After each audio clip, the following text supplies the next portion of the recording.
Bonjour et merci de recevoir le pain de vie chez vous. Chaque premier dimanche de carême, l'Évangile nous invite à aller avec Jésus au désert. Juste après son baptême, l'Esprit conduit Jésus au désert où il connaît la tentation. Après avoir jeûné 40 jours et 40 nuits, Jésus est tenté. Notons que le jour du baptême de Jésus, Dieu avait solennellement déclaré que Jésus est son Fils bien-aimé. Et c'est à cette identité des fils bien-aimés de Dieu que le démon s'attaque. Le démon vient s'aimer le doute dans le cœur de Jésus. Il veut mettre en mal la relation filiale qu'il y a entre Jésus et son Père avec les tentations. C'est justement aussi sur notre relation d'amour et de confiance avec Dieu que le malin vient toujours nous attaquer et nous tenter. Il cherche sans cesse à s'aimer le doute dans nos cœurs, à mettre à l'épreuve notre amour filial envers Dieu. Oui, il cherche à briser la relation de confiance que nous pouvons avoir avec le Seigneur.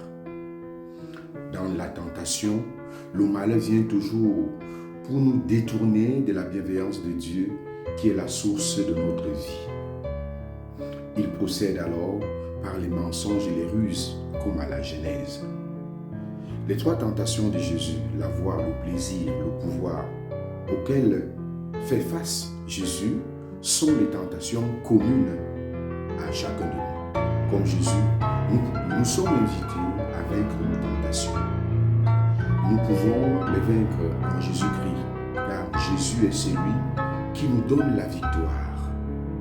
C'est lui le sauveur que Dieu nous a donné pour être vainqueur de notre convoitise et de la ruse du serpent qui sait quand nous avons faim et qui cherche à nous proposer des solutions fallacieuses et apparemment faciles.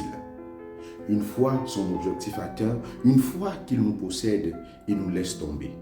C'est ce que notre cœur aime, qui nous entraîne souvent au péché, à nous séparer de l'amour bienfaisant de Dieu.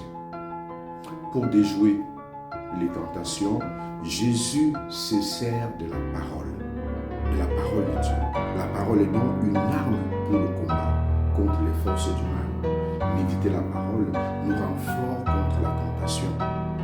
Et ce carême, le pape Léon insiste sur la place que nous avons accordée à la parole. Il nous invite à laisser de la place à l'écoute de la parole, pour qu'en écoutant la parole, cette écoute éduque notre écoute de la réalité de notre vie. Que l'écoute de la parole éduque nos relations afin d'être des relations sereines, fraternelles et plus solidaires, plus humaines. Que le Seigneur nous donne la grâce de savoir tenir tête aux tentations et de savoir écouter la parole de Dieu pour que nous vivions dans un monde plus fraternel et plus juste.